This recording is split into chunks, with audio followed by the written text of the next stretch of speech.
जय हिंद दोस्तों, स्वागत है आपका इस YouTube चैनल पर। और इस वीडियो में हम डिस्कस करने जा रहे हैं सिंपल हार्मोनिक मोशन जो चैप्टर है उसके मोस्ट इंपोर्टेंट क्वेश्चंस जो भी बन सकते हैं। तो देखते हैं क्वेश्चन नंबर 1। देखो पहले क्वेश्चन में दिया है for a particle executing simple harmonic motion the acceleration is maximum at. ठीक है, अगर कोई कण सरल आवर्त गति कर रहा है तो उसका जो त्वरण होगा वो अधिकतम कहाँ होता है। तो देखते हैं सरल आवर्त गति में क्या होता है। सरल आवर्त गति में देखा जाए तो हमारी 3 पोजीशन होती हैं मेनली। एक तो होती है इसकी मीन पोजीशन, यहाँ पे इसे हम कहते हैं माध्य स्थिति, मीन पोजीशन। और ये जो दोनों होंगी वो होंगी एक्सट्रीम पोजीशंस।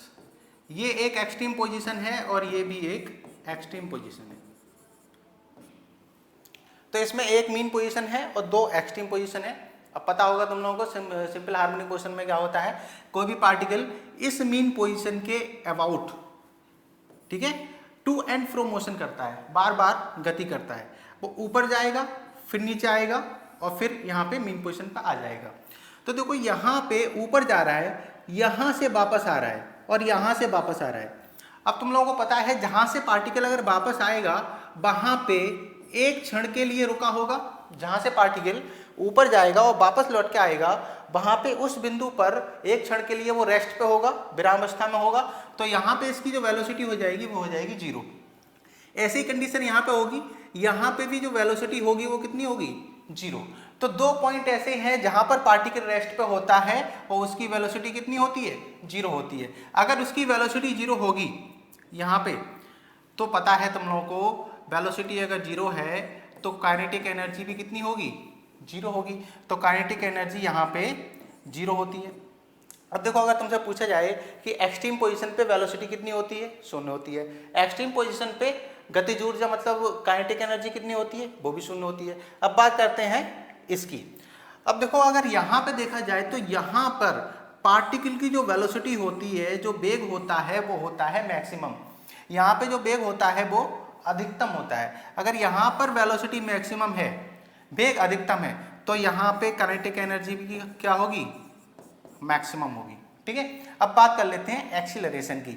देखो अगर सिंपल हार्मोनिक मोशन की बात करें तो सिंपल हार्मोनिक मोशन में जो एक्सीलरेशन होता है वो डायरेक्टली प्रोपोर्शनल होता है डिस्प्लेसमेंट के। Acceleration is directly proportional to displacement.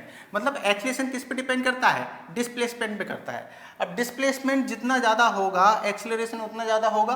अब इस यहाँ पे देखते हैं डिस्प्लेसमेंट मेजर कहाँ से करेंगे। अब देखो डिस्प्लेसमेंट के बारे में एक बात ध्यान रखना, डिस्प्लेसमेंट अगर मेजर करोगे, विस्थापन अगर ज्ञात करोगे तो विस्थापन को मापने के लिए हमें एक इनिशियल पॉइंट की जरूरत पड़ती है। मान लो कोई एक बॉडी है वो यहाँ पे है, कोई एक बॉडी यहाँ पे है, अगर उसका डिस्प्लेसमेंट बताना है तो हमें ये बताना पड़ेगा कि ये बॉडी का डिस्प्लेसमेंट किस बिंदु से बताना है। तो हमें इस पॉइंट से बताना है तो यहाँ से यहाँ तक का इसका डिस्प्लेसमेंट हो जाएगा। ऐसे ही सिंपल हार्मोनिक मोशन में हम जो भी डिस्प्लेसमेंट मेजर करते हैं वो करते हैं मीन पोजीशन से, इस माध्य स्थिति से करते हैं। अब देखो यहाँ पे अगर पार्टिकल ऊपर जाएगा तो पार्टिकल का जो मैक्सिमम डिस्प्लेसमेंट होता है ए नीचे की तरफ हो जाएगा, और यहाँ से जो मैक्सिमम डिस्प्लेसमेंट लेंगे नीचे की तरफ वो लेंगे -a। तो मतलब 2 पॉइंट्स ऐसे होंगे जहां पर डिस्प्लेसमेंट मैक्सिमम होगा। एक तो ये वाला पॉइंट है और एक ये वाला पॉइंट है। तो यहाँ पे जो डिस्प्लेसमेंट है y इक्वल टू क्या हो जाएगा, a लिख दो, y इक्वल टू a, और यहाँ पे भी क्या लिख दो, y इक्वल टू a। मतलब डिस्प्लेसमेंट क्या है, मैक्सिमम। और इस मीन पोजीशन पे डिस्प्लेसमेंट कितना है, 0। तो देखो एक्सट्रीम पोजीशन पे डिस्प्लेसमेंट कितना है, मैक्सिमम। और अगर डिस्प्लेसमेंट मैक्सिमम है तो एक्सीलरेशन भी कितना होगा, मैक्सिमम। तो यहाँ पे एक्सीलरेशन हो जाएगा अधिकतम, त्वरण अधिकतम होगा, और यहाँ पे भी त्वरण क्या होगा, अधिकतम होगा। अब हम सब पॉइंट्स को एक बार में इलेबोरेट कर देता हूँ कि क्या क्या है। देखो मीन पोजीशन पे velocity maximum, kinetic energy maximum, ठीक है। एक्सट्रीम पोजीशन पे वेलोसिटी 0, काइनेटिक एनर्जी 0। एक्सीलरेशन की बात करें तो मीन पोजीशन पे एक्सीलरेशन कितना होगा, 0। क्यों, क्योंकि डिस्प्लेसमेंट 0 है। और एक्सट्रीम पोजीशन पे एक्सीलरेशन क्या होगा, मैक्सिमम। ठीक है, तो ये तुम लोगों ने पढ़ा होगा, तुम लोगों ने 2 फॉर्मूले भी पढ़े होंगे वेलोसिटी और एक्सीलरेशन का। एक्सीलरेशन का फॉर्मूला होता है -ω² वाई या फिर ओमेगा स्क्वायर ए जो भी है minus omega square y. Y यहाँ पे क्या है, वाई डिस्प्लेसमेंट है, तो यहाँ पे देखो ए जो डायरेक्टली प्रोपोर्शनल है वो क्या है, डिस्प्लेसमेंट की है। जैसे जैसे वाई बढ़ेगा वैसे वैसे ए बढ़ेगा। तो इस क्वेश्चन का जो आंसर हो जाएगा वो क्या हो जाएगा, अगर ये सभी पॉइंट्स तुम्हें पता है तो यहाँ से कोई ना कोई क्वेश्चन जरूर बनेगा एग्जाम में कि एक्सट्रीम पोजीशन पे कौन मैक्सिमम होता है, मिनिमम होता है, और मीन पोजीशन पे कौन मैक्सिमम मिनिमम होता है। देखो इस क्वेश्चन का जो आंसर हो जाएगा, एक्सीलरेशन मैक्सिमम पूछा है तो एक्सीलरेशन मैक्सिमम होता है दोनों छोर पर, बोथ एक्सट्रीमिटीज पर, मतलब एक यहाँ पर या फिर यहाँ पे, दोनों पे एक्सीलरेशन मैक्सिमम होता है। ठीक है, चलते हैं नेक्स्ट क्वेश्चन पर। देखो क्वेश्चन नंबर 2 हमारा है, इसमें हमको दिया है for a body executing SHM, अगर कोई एक बॉडी SHM कर रही है, the phase difference between phase difference of displacement and acceleration, acceleration और डिस्प्लेसमेंट के बीच में फेज डिफरेंस बताना है। अब देखो डिस्प्लेसमेंट क्या होता है, डिस्प्लेसमेंट होता है y equals to a sin omega t। ठीक है, ये होता है डिस्प्लेसमेंट। और एक्सीलरेशन क्या होता है, एक्सीलरेशन होता है minus omega square a sin omega t, a sin omega t। ठीक है, ये होता है। अब देखो यहाँ पे अगर हम ग्राफ बनाने की कोशिश करें दोनों का, तो ये तो साइन का ग्राफ है और देखो ये भी साइन का ग्राफ है, लेकिन ये नेगेटिव आ जा रहा है। इस नेगेटिव का मतलब क्या है कि अगर डिस्प्लेसमेंट का ग्राफ हम ऐसे बनाएं, अगर डिस्प्लेसमेंट का ग्राफ हमने ऐसे बनाया है तो हमें एक्सीलरेशन का ग्राफ इस तरह से बनाना पड़ेगा। ठीक है, थोड़ा देख लेना, यहाँ पे ये सीधे आएगा। अब देखो यहाँ पे अगर देखें तो दोनों साइन के ही ग्राफ हैं, यहाँ से ये शुरू कर रहा है पॉजिटिव में और ये बिल्कुल निगेटिव में शुरू कर रहा है। अब देखो यहाँ से देखा जाए तो अगर हम पाई का फेज डिफरेंस ले लें 180 डिग्री का, 180 डिग्री का फेज डिफरेंस ले लेंगे तो ये ग्राफ दोनों एक जैसे हो जाएंगे।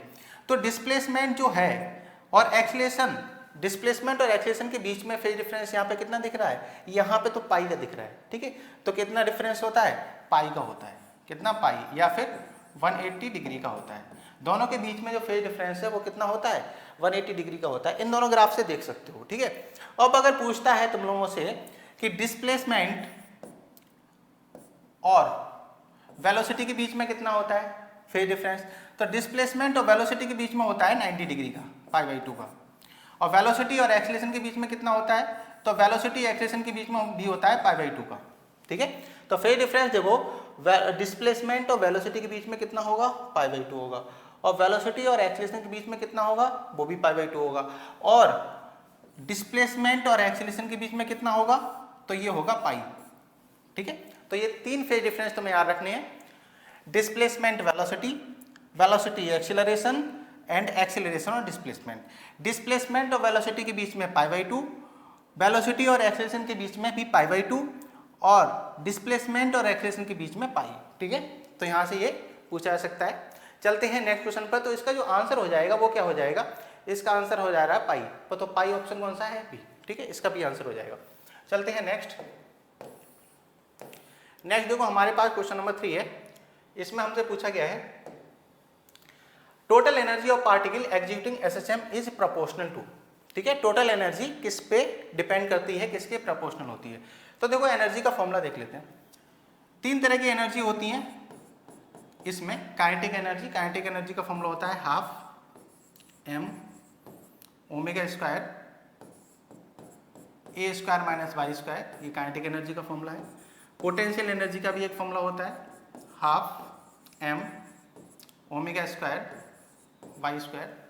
ठीक है, टोटल एनर्जी का फॉर्मूला, इन दोनों को जोड़ देंगे तो टोटल एनर्जी आ जाएगी। टोटल एनर्जी का फॉर्मूला हमारे पास होता है half m omega square a square. ठीक है, ये हमारे पास तीन फॉर्मूले हैं। अब देखो काइनेटिक एनर्जी मैक्सिमम कहाँ होती है, अभी मैंने बताया था, पहले क्वेश्चन में बता चुका हूँ मैं। काइनेटिक एनर्जी मीन पोजीशन पे मैक्सिमम होती है जब y इक्वल टू कितना हो जाए, 0 हो जाए। और पोटेंशियल एनर्जी कहाँ मैक्सिमम होगी, एक्सट्रीम पे, जहाँ पे y की वैल्यू कितनी हो जाए, a हो जाए मैक्सिमम। अब देखो इसकी बात करते हैं। टोटल एनर्जी पूछा है कि किस पे डिपेंड कर रही है। अब देखो यहाँ से टोटल एनर्जी डिपेंड कर रही है डिस्प्लेसमेंट पे नहीं कर रही है, फ्रीक्वेंसी पे देखते हैं, वेलोसिटी पे नहीं कर रही है, square of amplitude of motion जो भी हमें ऑप्शन दिए हैं। ठीक है, अब यहाँ पे दिया है square of amplitude of motion. ठीक है, तो यहाँ से हमें सीधे दिख रहा है स्क्वायर ऑफ एम्पलीट्यूड पे ये डिपेंड कर रहा है, स्क्वायर ऑफ एम्पलीट्यूड पे डिपेंड कर रहा है। अगर यहाँ पे देखें square of amplitude of motion यहाँ पे ये डिपेंड कर रहा है, ठीक है। तो इसका जो ऑप्शन हो जाएगा वो क्या हो जाएगा, डी हो जाएगा, ठीक है, इसका ऑप्शन हो जाएगा डी। अब देखो इसका जो ऑप्शन बी है, ठीक है, इसको कैंसिल कर दो, इसको हटा दो थोड़ा, क्योंकि फ्रीक्वेंसी ऑफ ऑसिलेशन पे भी डिपेंड कर सकता है। किस तरह से, अगर देखा जाए ऐसे, हाफ एम, ओमेगा को क्या लिख सकते हैं, 2πf लिख सकते हैं कि नहीं, ओमेगा को 2πf लिख सकते हैं, इसका स्क्वायर हो जाएगा, ए स्क्वायर हो जाएगा, ठीक है। तो यहाँ से ये फ्रीक्वेंसी या टाइम पीरियड पे भी डिपेंड कर सकता है, तो हमें कुछ देखना नहीं है उसका, ठीक है। हम ये वाला ऑप्शन सी मान लेते हैं, ये थोड़ा गलत हो गया है। चलते हैं आगे क्वेश्चन नंबर 4 पे। क्वेश्चन नंबर 4 है, a simple pendulum is set up inside a lift. एक लिफ्ट में एक सिंपल पेंडुलम को रखा गया है। The period of oscillation is maximum when the lift is. अब देखो पीरियड ऑफ ऑसिलेशन अधिकतम कहाँ होगा, ये पूछा जा रहा है कि मैक्सिमम पीरियड कब होगा, ये हमसे पूछा गया है। तो लिफ्ट देख लेते हैं। देखो सबसे पहले अगर टाइम पीरियड की बात करें तो कितना होता है, टाइम पीरियड होता है, टाइम पीरियड हमारा होता है, रुक जाओ,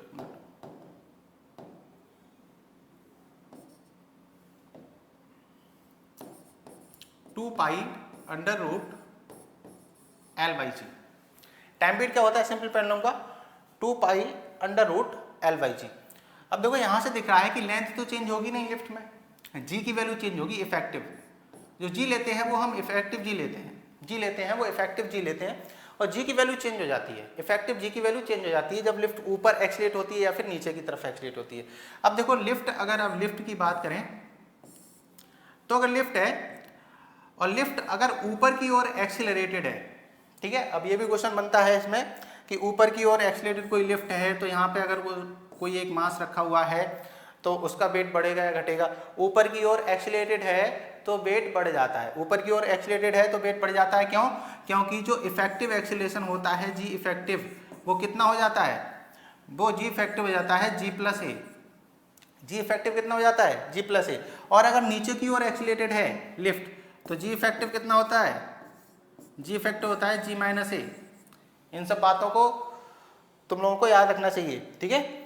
नीचे की ओर, अगर नीचे की ओर एक्सीलरेटेड है, जो लिफ्ट है वो नीचे की ओर त्वरित है, तो कितना होता है ये, G-A होता है जी इफेक्टिव। ऊपर की ओर है तो G+A होता है। अब बताओ जी इफेक्टिव की वैल्यू अगर बढ़ेगी तो टाइम पीरियड क्या होगा, कम हो जाएगा।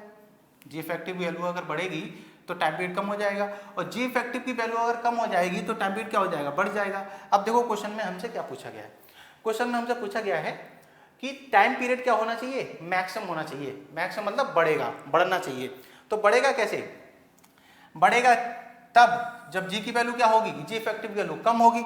अब जी इफेक्टिव की वैल्यू कम क्या है, इस केस में है G-A वाले में। G-A वाला केस क्या है, G-A वाला केस है जब लिफ्ट नीचे की ओर त्वरित हो, जब लिफ्ट नीचे की ओर त्वरित है, तो मूविंग डाउनवर्ड विद एक्सीलरेशन, ठीक है, मूविंग डाउनवर्ड विद एक्सीलरेशन, नीचे की ओर त्वरण के साथ गतिमान है, तो क्या होगा, तो जी इफेक्टिव की वैल्यू कम हो जाएगी, टाइम पीरियड बढ़ जाएगा। और लिफ्ट ऊपर की ओर जाएगी तो क्या होगा, जी इफेक्टिव की वैल्यू बढ़ जाएगी, टाइम पीरियड क्या हो जाएगा, कम हो जाएगा। क्लियर है इतनी बात, ठीक है। चलते हैं नेक्स्ट क्वेश्चन पर। हमारा क्वेश्चन नंबर 5 है। तो क्वेश्चन नंबर जो 5 है वो सेम है कुछ ना कुछ पहले की तरह। देखो, a pendulum suspended from the ceiling of A train, a pendulum suspended from the ceiling of train has a period T, ठीक है, इसका पीरियड कितना है, टी है। जब ट्रेन रेस्ट पे है, जब कोई एक ट्रेन खड़ी हुई है, रेस्ट पे है, जब ट्रेन रेस्ट पे है तो इसमें जो पेंडुलम बंधा हुआ है इसका टाइम पीरियड कितना दिया है, टी दिया है, ठीक है। When the train is accelerating with uniform acceleration then period of oscillation T will, ठीक है। और जब ट्रेन क्या है, एक्सीलरेटेड है, जब ट्रेन एक्सीलरेटेड है तो टी में क्या चेंज होगा, बढ़ेगा, घटेगा या फिर सेम रहेगा, इस तरह से हमें बताना है। तो देखो यहाँ पे तो ट्रेन रेस्ट पे है तो टाइम पीरियड टी है, और यहाँ पे ट्रेन एक्सीलरेट है। अब ये बताओ, यहाँ पे अगर ट्रेन एक्सीलरेटेड है तो ये पेंडुलम अगर यहाँ पे स्ट्रेट लटका हुआ था, ये लटका रहेगा, नहीं लटका रहेगा, ये ऐसे हो जाएगा कुछ, क्यों? क्योंकि इस पे एक फोर्स लगेगा। कौन सा फोर्स लगेगा? Pseudo force. कितना? M A.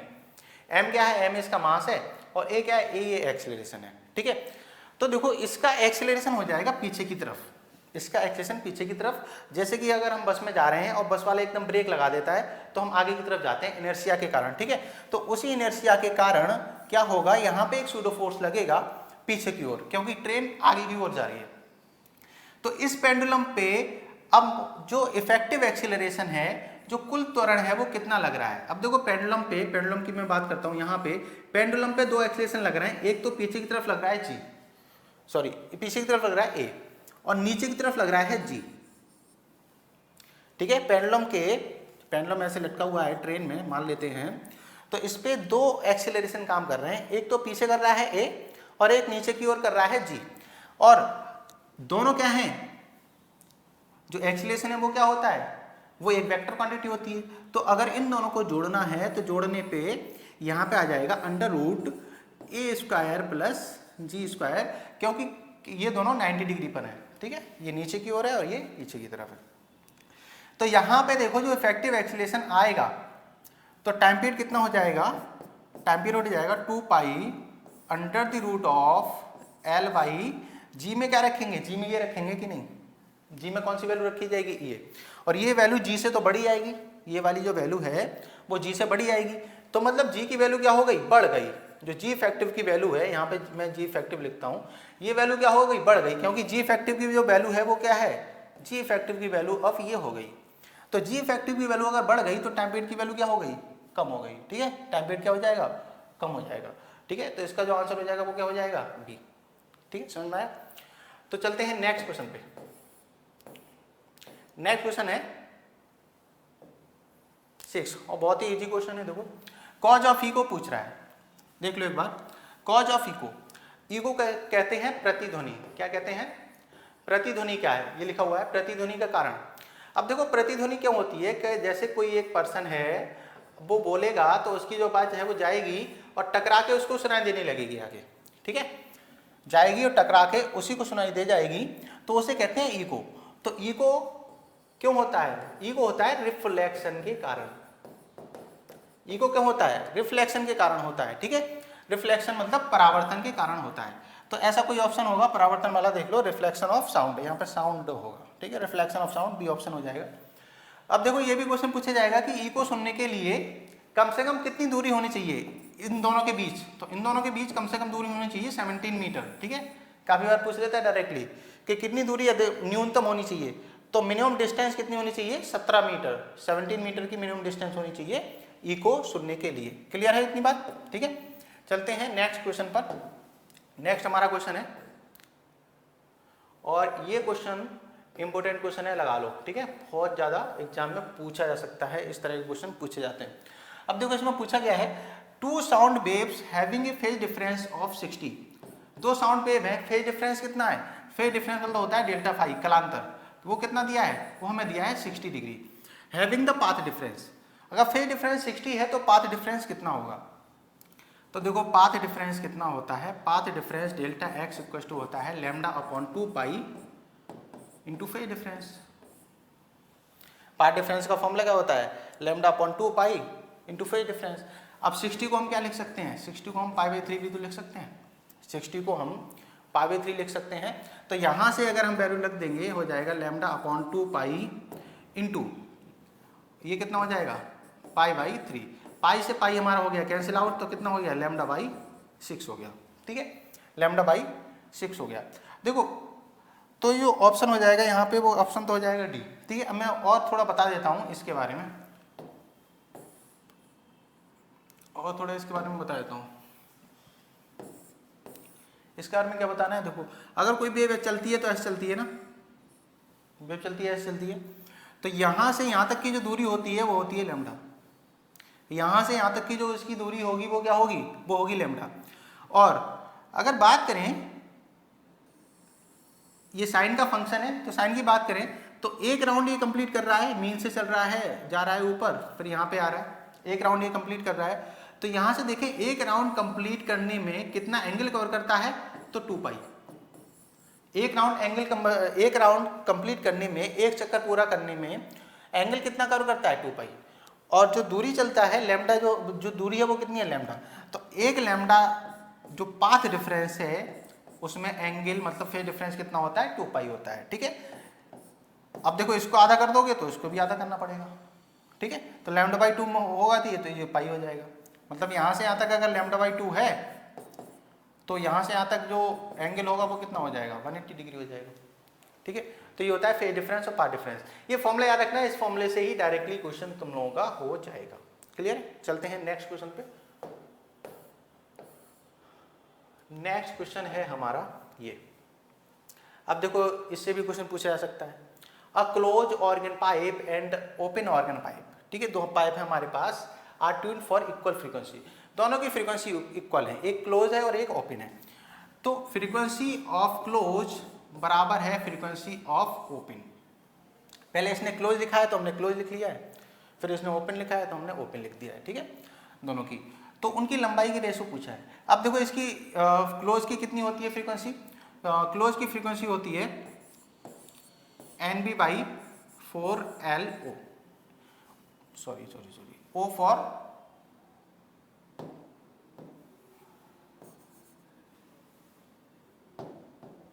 O for LC, C for close, equal to NB/2LO, ठीक है। अब देखो मैं क्या कर रहा हूं, मैं पहली ले रहा हूं, फर्स्ट ले रहा हूं। तो देखो NB से NB कैंसिल आउट हो जाएगा, इसने कहा नहीं कि कौन सा हार्मोनिक है क्या है, और 2 से ये कैंसिल आउट हो गया। अब हम कैलकुलेट क्या कर लेते हैं, हम LC/LO कैलकुलेट कर लेते हैं। LC/LO कितना हो जाएगा 1/2 हो जाएगा, ठीक है। हम दोनों की फंडामेंटल फ्रीक्वेंसीज को लिया है मैंने। ध्यान रखना ओपन अगर ऑर्गन पाइप है तो कितने हार्मोनिक्स आते हैं, फर्स्ट हार्मोनिक आएगा, फिर थर्ड आएगा, क्लोज्ड है तो फिर फिफ्थ आएगा, फिर सेवंथ आएगा, इस तरह चलता है ना। और अगर ओपन है तो ओपन में सब आते हैं, इवन और ऑड दोनों आते हैं, 1 2 3 4 5, ठीक है। तो एग्जाम में पूछा जा सकता है कि अगर क्लोज ऑर्गन पाइप है, बंद ऑर्गन पाइप है, तो कौन सी फ्रीक्वेंसी आती है, केवल ऑड वाली, ठीक है। और अगर ओपन है तो कौन सी आती है, ऑड और इवन दोनों हार्मोनिक्स होते हैं। तो इसका जो आंसर हो जाएगा 1/2 हो जाएगा। ध्यान रखना यहाँ पे दोनों ऑप्शन है, ठीक है, 1/2 और 2/1 भी है, तो कंफ्यूज मत होना। पहले हमने बात की है किसकी, क्लोज की, और बाद में ओपन की, तो क्लोज बाई ओपन ले लिया है, ठीक है। क्लोज बाई ओपन का ऑप्शन कितना ले लिया है 1/2। क्लियर है। चलते हैं आगे। इसमें दिया है वेलोसिटी ऑफ साउंड बिल। जो स्पीड ऑफ साउंड है, ध्वनि का वेग है, वो अधिकतम किस में होता है। अब एक तो होता है ड्राई एयर, सूखी हवा, और एक होता है मॉइस्ट एयर,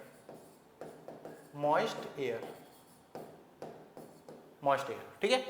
अब अगर इसमें डेंसिटी की बात करें तो डेंसिटी इसकी ज्यादा होती है इससे, डेंसिटी ड्राई की ज्यादा होती है किससे, मॉइस्ट से, डेंसिटी ड्राई की ज्यादा होती है मॉइस्ट से। और वेलोसिटी का फॉर्मूला क्या होता है, वेलोसिटी होता है √k/ρ। मतलब वेलोसिटी इनवर्सली प्रोपोर्शनल डिपेंड करती है किस पे, रो पे, inversely proportional to density. Velocity is inversely proportional to density, मतलब डेंसिटी अगर ज्यादा होगी, तो वेलोसिटी क्या होगी, कम होगी, ठीक है। डेंसिटी अगर ज्यादा होगी तो वेलोसिटी क्या होगी, कम होगी। अब देखो इन दोनों में अगर साउंड ट्रेवल करेगी ड्राई एयर और मॉइस्ट एयर में, तो वेलोसिटी किसकी ज्यादा होगी, वेलोसिटी उसमें ज्यादा होगी, इसमें डेंसिटी कम होगी। डेंसिटी किसकी कम होती है, मॉइस्ट की, ठीक है।